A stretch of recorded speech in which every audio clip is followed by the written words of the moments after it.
Hi, everyone. Welcome to the Emotionally Healthy Leader podcast. I'm here with my mate, Geri. Hello, everyone. And she's here for part 2 of Emotionally Healthy Parenting, a radical approach to a difficult task. So welcome, honey. So Thank nice you. to have you here. Thank you.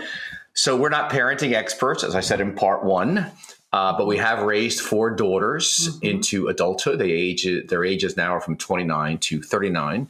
And so we've gone through the infant and toddler and child, teen, college, post-college, young adult. 2 are married with their own families right now. So every season has its challenges, as we have found. And there are some common themes that we've learned over the years that apply actually to all the developmental stages for you. So we want to offer you what we believe is a gift that emotionally healthy discipleship brings to the whole parenting task. Now, this is not all of parenting, but it gives some good insights, I think, as we approach it. And so, again, there are no perfect parents. The key is to be moving in the right direction and to be honest about where you are in your own growth process. So, again, our goal is again, raising children to launch them into adulthood so they stand on their own 2 feet and become the unique young men and women that God's called them to be, which is no small task. So, as I mentioned last week, there's 4 critical issues or contributions to make to parenting here that we want to invite you to really engage in and take as part of your parenting. The first is that you are your child's biggest challenge or biggest problem. In other words, you've got to do your inner work first. Absolutely. And that's so big that I spent the whole podcast on it in part 1. So for not only first, and always. That's true. It's just an ongoing work. And so you'll see, even as we get into 2, 3, and 4, critical issues, it keeps coming back over and over again. So again, you're your child's biggest challenge or problem. You got to do your own inner work first. The second is safety. The third is connection. And the fourth is power. So that's what we want to talk about today: creating safety, emotionally connecting, and then navigating power. So, all right, Joe, let's jump into numbers 2, 3, and 4. Again, just to summarize, remember, we talk about doing your own inner work first, or that you're your child's biggest problem that we talked about last week. And Geri, you gave me that nice insight of a question that every time you're reactive or triggered or get dysregulated, you want to be asking, what does my reaction teach me about me? And that's the most important part and challenging part of parenting, is dealing with us and our inner work. But number 2, we're going to combine the second critical issue and the third critical issue together, which is creating a safe environment, which is number 2, and then connecting emotionally. Absolutely. Yep. So we're assuming, of course, there's physical safety in your home. Yes. Yes. But the question is, what does safety look like when there's emotional connection? So that's when parents and caretakers are attuned, they're responsive, they're engaged and respectful, and they repair relationship failures when they happen. So, Geri, why don't you just jump in here and tell a bit of your own story around safety and connection? Sure. I think, again, just to give a little background, my family was really good at They gave us structure. There was 9 of us, so 7 kids, 2 adults. And so my family had structure. We had play and we had food. So we had, and those are no small things. To have predictability in your life, to have play in our life. We played a lot together as a family. And food. We were just, there was always a full refrigerator. Again, not to be taken lightly. But but where there was real gaps is in the emotional connection. And what I realize is, we're multidimensional people. So, and actually there was we had there was a physical dimension. My parents took care of us physically, food on the table, roof over our head, and social dimension. In that we always had we had fun, we had people in our lives, extended family, celebrated a lot. So the physical dimension, the social dimension. But in terms of the emotional, there was a huge gap. And so my family just didn't do the difficult emotions we did anger, but it was, anger was really handled irresponsibly in my family. And we didn't do hurt. sadness, fear, shame.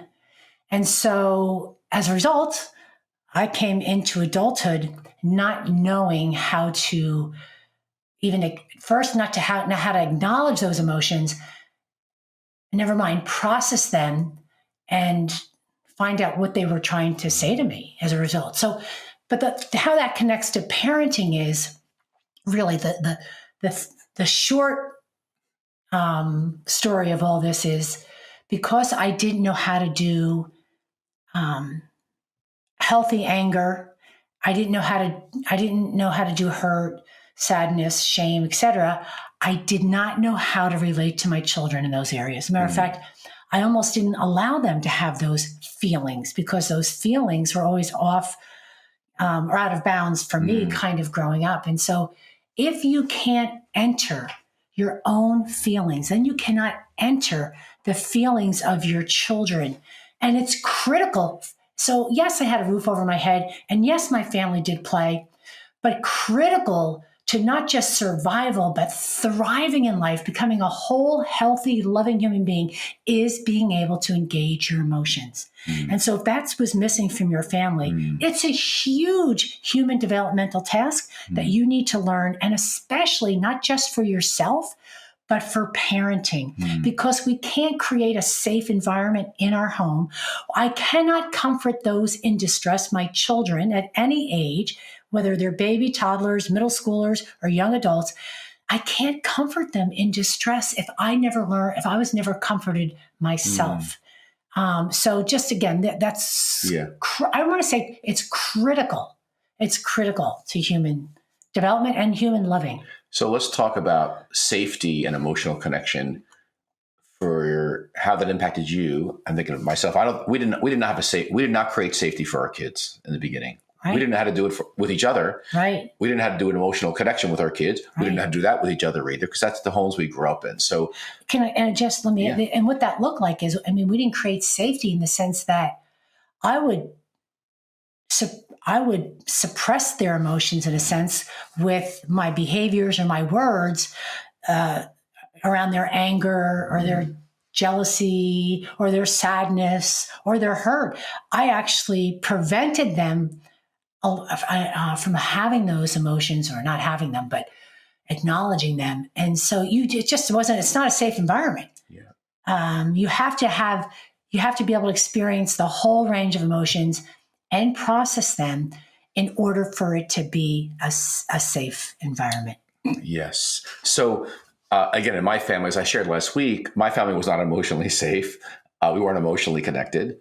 And so I had standards and codes of the way they should be doing things that overrode connection and safety. So, think of I remember my own family growing up. You spilled milk. My mother screaming, and he's going to grow up to be a slob. You break a glass at a family reunion, or again at dinner. What's wrong with you? And you're kind of feeling shame by that, or getting a C in a test. My family was like a disaster. What's wrong with you? Are you stupid? And so irresponsible anger too just created a feeling of very much unsafety in my family, and I know in yours as well. So a big discipleship issue for me, as we got into this whole journey of emotionally healthy discipleship, was, oh Lord, how do I create safety for my kids who are different? And God made them different temperamentally, personality, desires, preferences, right. Versus I had these family rules that they had to obey. It was all unconscious, but it was coming out in the way I was judging them. Right. So that's why it's so good to ask what was a safety level in your family growing up, because it's imprinted inside of us. And myself and you, we had to do some work with then changing of how we responded to our children. Right. Did a lot of work, still doing work. And a good example of the whole attunement thing is I was 5 years old, and I had to be put into the hospital because I had an accident with one of my eyes. And so at 5 years old, I was admitted to the hospital, but I had to have both my eyes bandaged. I was in there for like almost a week. And in a big ward with other children, your parents didn't stay with you in those days. But I remember being scared. I remember being really sad. I remember being anxious. And I actually remember having shame. And only my father could come visit me after work. My mother was home with the other 6 kids. And so he would come and drop in, but there was no attunement on his part of what I might be experiencing. He wasn't picking up my facials or my tone of voice or my body language or even asking curious questions because he wasn't attuned to himself.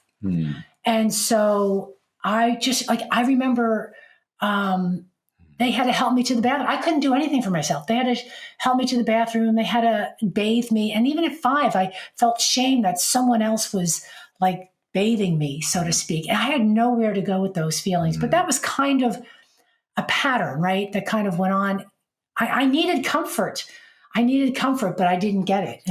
And so that was kind of a pattern, I think, in my family. There just wasn't attunement, especially when you're in distress. And so when we became parents, I had no idea. I knew nothing about attunement, how to tune into, how to be attentive to your child's, how they're expressing themselves. Let's describe attunement. I didn't explain it. What's attunement? Yeah, well, attunement is being able to tune in to another person and basically and become aware of what's going on in their interior world. And our outer person gives us lots of clues as to what's going on in a person's interior world. So, for example, there might be tears, there might be a happy face, an angry face, a hurt face, a sad face, their body, everything gives you clues to how a person is doing. And so, of course, I wasn't tuned into my own interior world. I didn't know how to do that. So I didn't know how to attune to theirs. And so, again, same thing. 5th grade, I had cheated on a test, and the teacher asked to see my mother. And so I was just beginning to feel the shame. My mother came to the classroom, met with the teacher while I sat outside, and I just had such shame. But my mother was finished. We left, and my mother never criticized me, blamed me, but there was total silence. I wanted her to be able to, I guess, pick up what I was feeling, even name it for me, because I couldn't name it at the time. But it was never even talked about, the fact that I had done something wrong. A teacher, I was, not just that I had done something wrong, but a teacher had called her. Now she was telling, there was multi-layers there. But yeah, my family had no idea how to attune to us on distress levels. And so I didn't know how to do that as a parent. So let's talk about how we really did make a big turn of creating safety or working at creating safety, regardless of our triggers on the inside, and emotionally connecting. So think of as our kids, I can remember the switch, and I'm thinking of one of our daughters having really struggling with sports or friends breaking up with them or not being invited to a party or all that stuff. Right. And we began to say, we're going to become the safest places on the planet for them and let them get it all out. Yes. Their tears, their anger, whatever, and just whatever, hugging them, touching them, being present, stopping what we were doing, and wanting them to experience God in a sense through us, that we be God in skin for them. That was a gigantic switch for us. That was huge. Absolutely. And the most significant way I think you can tell whether you're creating a safe environment or not is, are you paying attention to your own trigger? Something they did triggers you and you're having a reaction but it's in your body.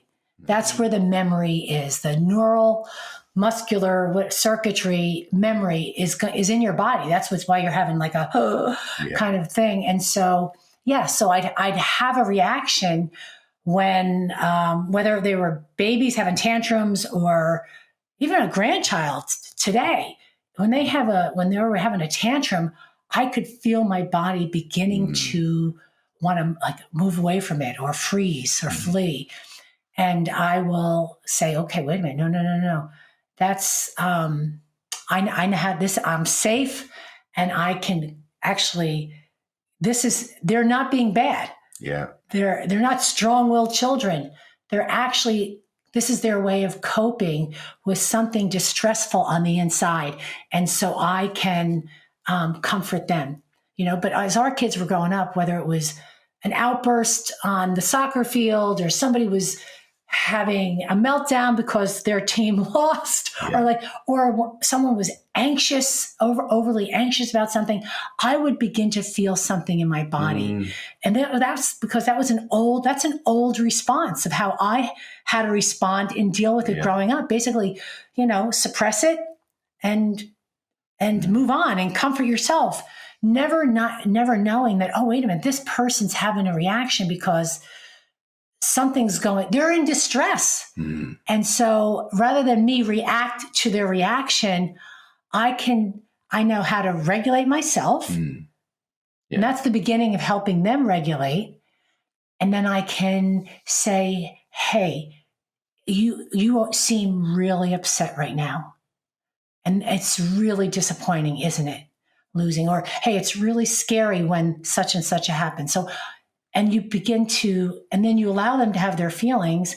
They're learning how to regulate themselves. They have permission to feel, and you're creating safety.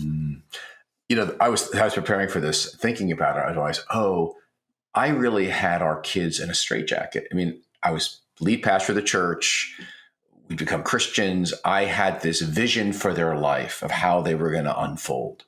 And I had a lot of expectations of how their life was going to unfold, what they were going to study in college. I mean, you name it, where they're going to live when they get married. I used to say, they're going to live in our neighborhood. You're going to go to our church till you die.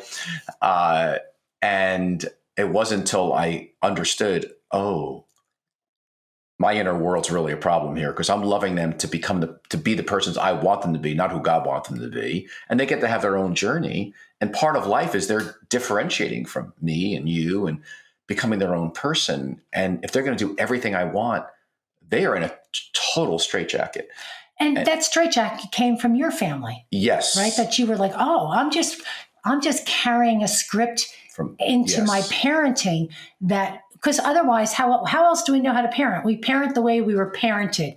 It's usually. True. And I didn't take our kids, and I realized children's preferences, whether it's the color of their room, desire what to study, where they want to live, it's their choices.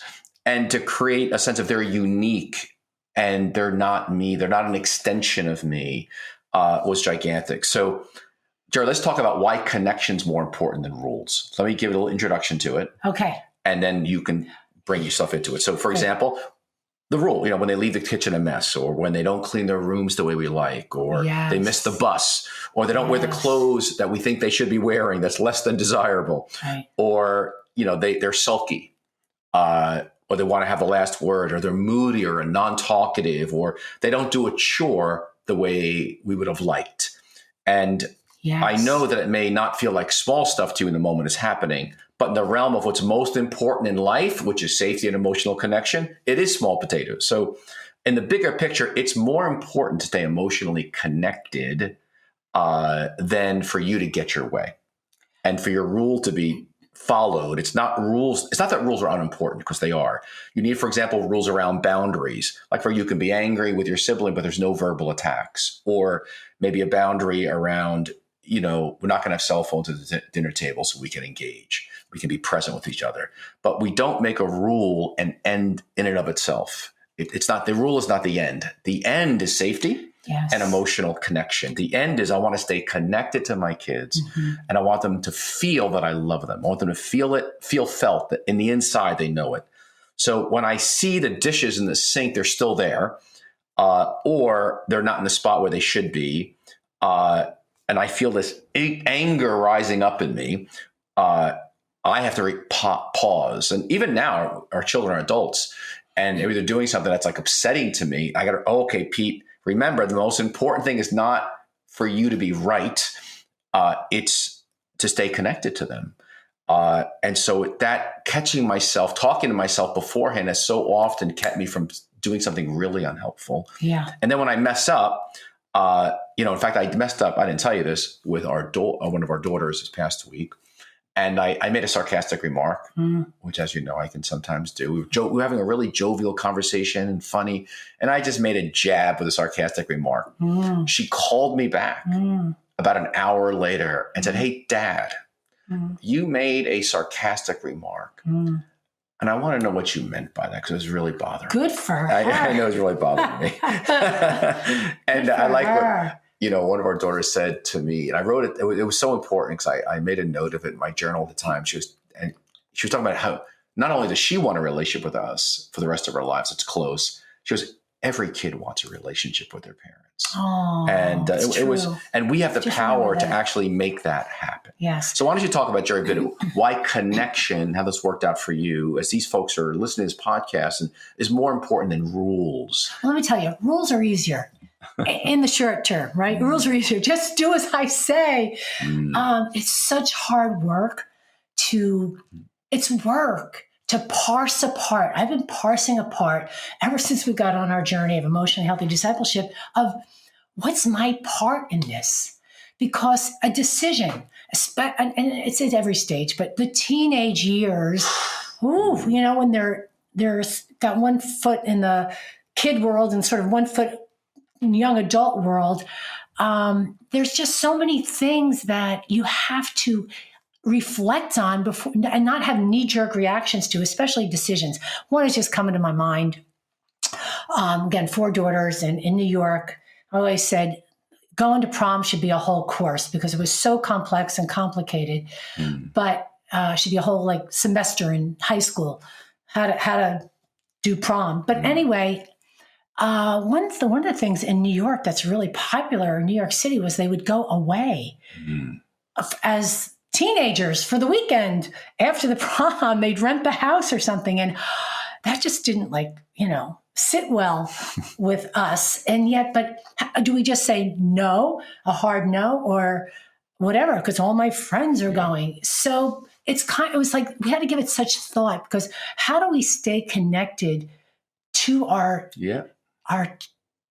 child or teen, and yet, give healthy boundaries? And it's not always that clear. Like that one for us was a little bit, there wasn't too much gray in that one, but there were many times when I could give a knee-jerk reaction or decision, and versus when I thought about it and reflected on my decisions or why I wanted them to do a certain thing, whether it was around the dishwasher or their rooms, or with friends and going out. Many times it would have to do with how I was reflected. It was about me, and it was unconscious. Like, oh, how am I going to look if I let them do this? Or if they, if they have a messy room for the rest of their life, they're gonna, their poor college roommate, or if they get married, their poor spouse, or it just takes a lot of reflection to get to unconscious material as to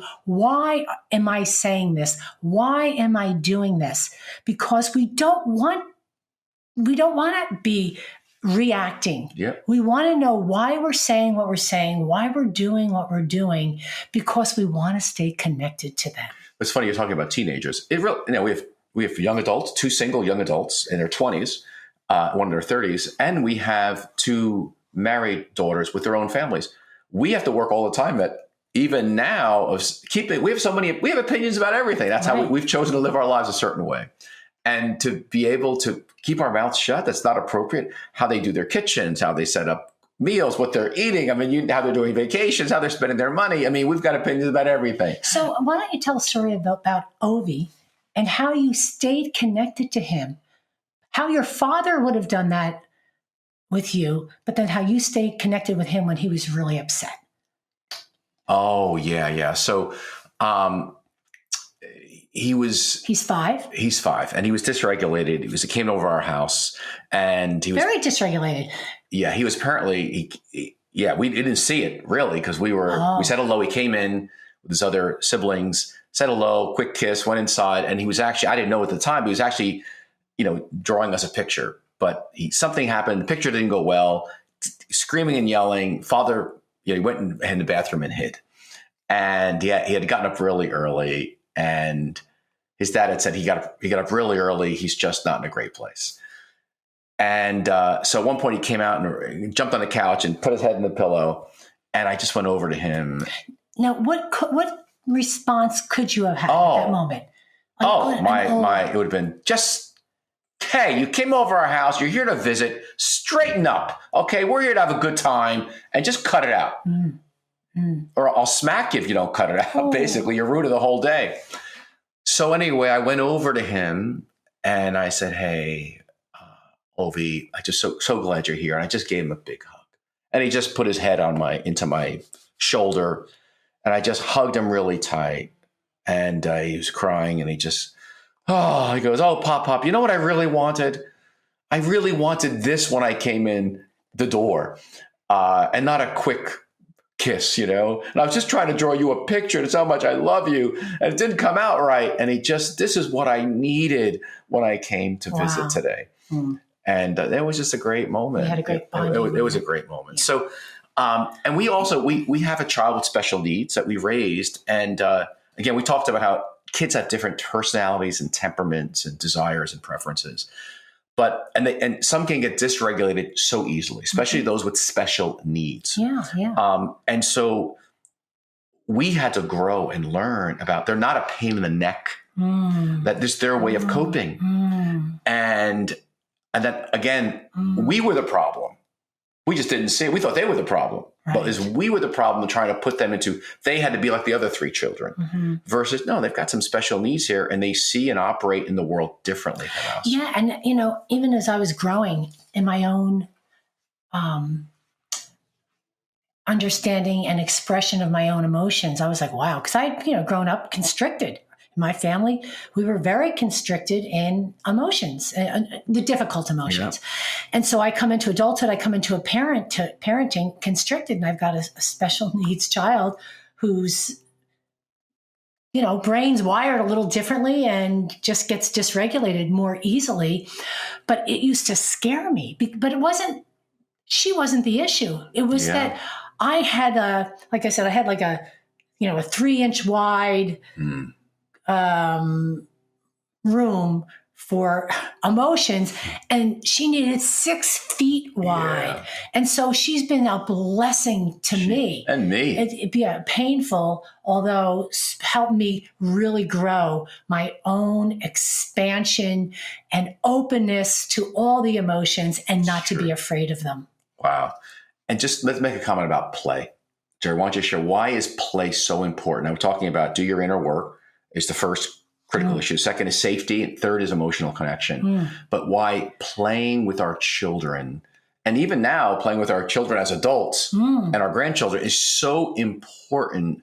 And this leads us into our fourth point about power. But why is that so important? Because I came from a family we didn't do play at all. And I had to really learn the importance of getting on the floor, playing with our kids.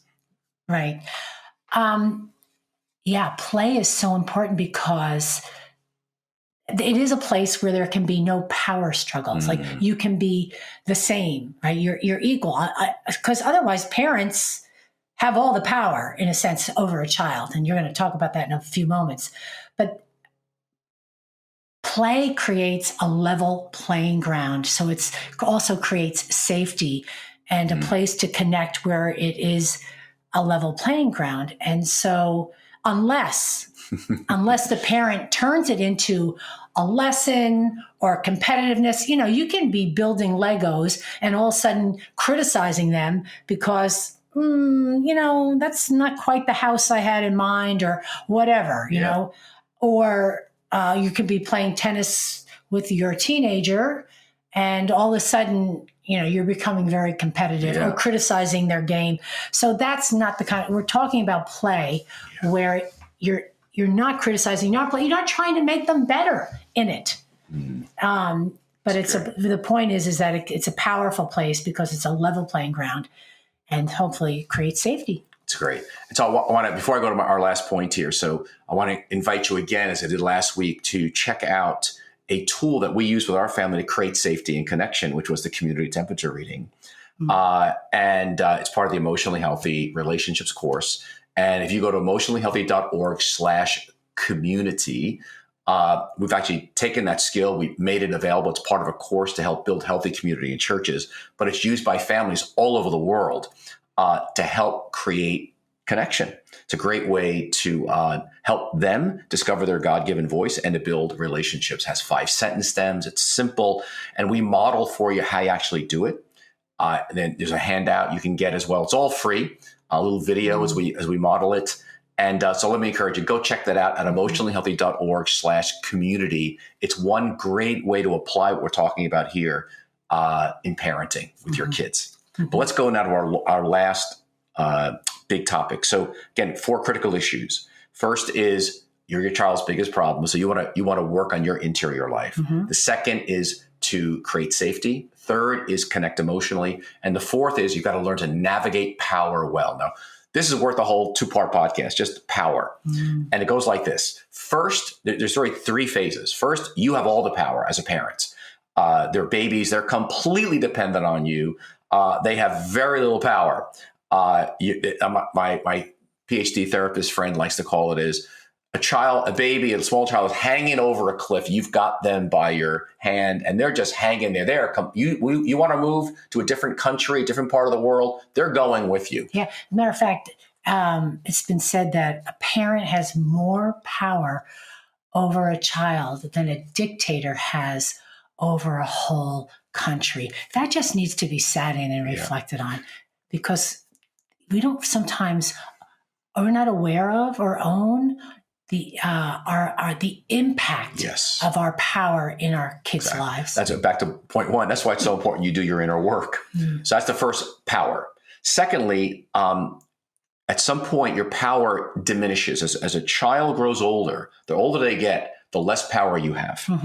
And at some point when they grow into adults, you become peers. Young adulthood, really. By young adults, the power is shifting. And if you had all the power, you're having less and less as they move into, preteens, teens. They're getting more of their own power as separate adults.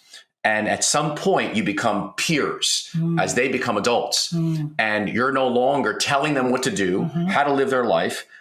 You're peers now with them. So we're peers with our children. We're still their parents, of course, but we're not directing their lives anymore. We mentor them when we're asked, but we don't give opinions unless they're asking us of our opinions. Yeah, think about it. What is peerage? You don't tell your peers what to do. And so it's a real challenge moving from having parented your children where you are kind of speaking into their life, so to speak, and maybe because they're forming their values around things that how you're speaking into their life, et cetera. But now that you've become peers, you're no longer, telling them what to do. All right, hold on to that. And the third phase is they become your parents. Yes. They parent you. They have the power and we don't. So we get old, they'll be telling us, no, you can't drive anymore. They'll be paying our bills. They'll be medically, as we're dying, they're parenting us. So that's the healthy developmental task. Right. We have all the power. We become peers and they become powerful and become in a sense, they're parenting us as we grow old. Right. Now, what happened? That's not the way that's not what happens. Very rarely does that happen. No, rarely. Because that takes a lot of maturity and development of the parents to do that. So, for example, I'm sorry. No.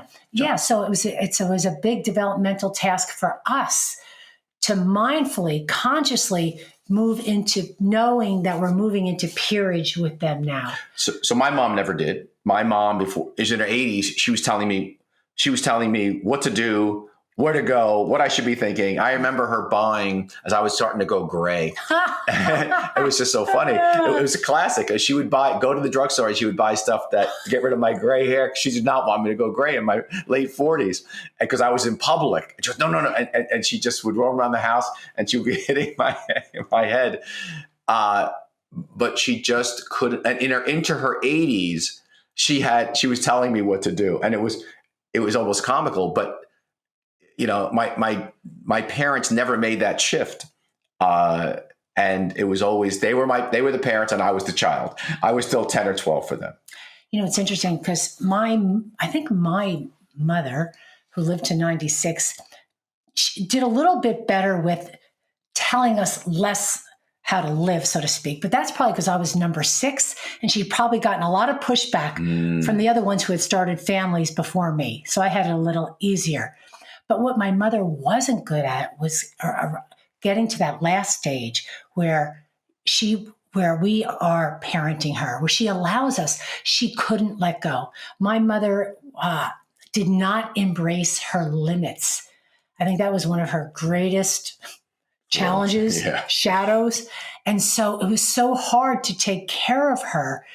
And yet she needed being taken care of. Yeah. And so even now in our 60s, our late 60s, we're thinking about, okay, where can we consciously be letting go now and sort of and acknowledging that we need our kids in these areas and not trying to be, independent, so to speak, till the end.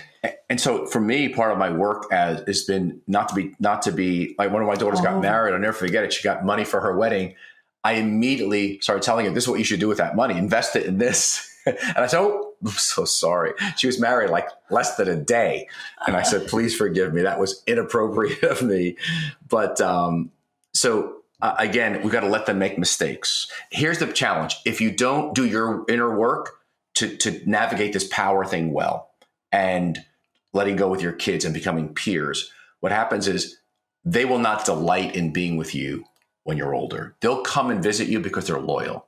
They love you, but they're not going to stay for all day because you're a pain in the neck. Right. It's hard. You're judgmental and critical, and they don't experience delight. No. We want delight with our kids. And listen, the biggest reason to get on the emotionally healthy journey, how many times we say it to ourselves, is simply for the relationship with our children. Amen. Through the decades and our adult children, the benefits of being on this journey, learning emotionally healthy relationship skills, all that, the greatest benefit, yes, church, God's kingdom, the glory, but it's been our kids, our relationship with our family has been just a treasure. Right. And I'm just going to add a little side note here. I mean, if you have adult children who you are concerned about are hurting themselves or possibly hurting others or whatever, doing something that you want to speak into, again, first you do your own work, why, and do your own reflection.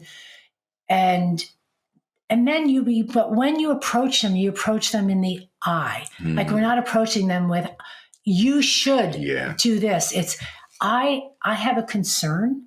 Would you be willing for me to share that with you? Or could we talk about that? Because the concern is about you in a sense. It's, it's not so, or I'm anxious, I'm afraid. You have to own that it's about you. And that's why you want to talk about it. Even though you are concerned about them. But again, even when that's happened with our kids, they're smart, they're wise. We've deposited a lot into them, and we can trust them to make good decisions. We can trust them even because many times it's about our anxiety. Yeah. But we say, okay, we can trust them. They're smart. They can make good decisions. And if they don't, like many times we didn't, you learn from it. Yes. You learn from they're going to make mistakes, but they can learn from them. What's nice is that we mess up and we are able to repair with our kids. We ask forgiveness and they're gracious. But I suspect we'll be messing up until the day we die. Absolutely. And that's part of the relationship. So again, let me encourage you, download that emotionallyhealthy.org/community. Get that tool, the community temperature reading. Let it be a good community temperature reading. Let it get you started here. All right. So again, there's so many good resources out there on parenting and attachment and connecting. Please look it up on Google, wherever you are in the world. You may need to talk to a therapist or a counselor or a mature parent that you know, or a mentor that's done a good job with parenting. Learn, how do you create a safe environment? How do you connect emotionally with your kids? How do you learn to let go? So again, I want to pray for you as we close, but I want to invite you again. I think to consider these 4 things. First is do your inner work first as a parent. It's all about you. You don't want to be your child's biggest problem. Secondly, you want to create safety. How am I doing with that? Thirdly, you want to connect emotionally. And fourthly, you want to ask, oh Lord, how am I navigating the power you've given me well to serve and love my children that you've given me versus, in a sense, hurting them. So may the Lord bless you and keep you and make his face shine on you. And may God grow you into the safest person on the earth for your children, that they may experience delight in being with you all their days, and that your family may be a gift to the world by the love you have for one another. Blessings. Thank you so much for being with us. Honey, thank you so much for being here too. Thank you. Amen. Bye. Have a good day.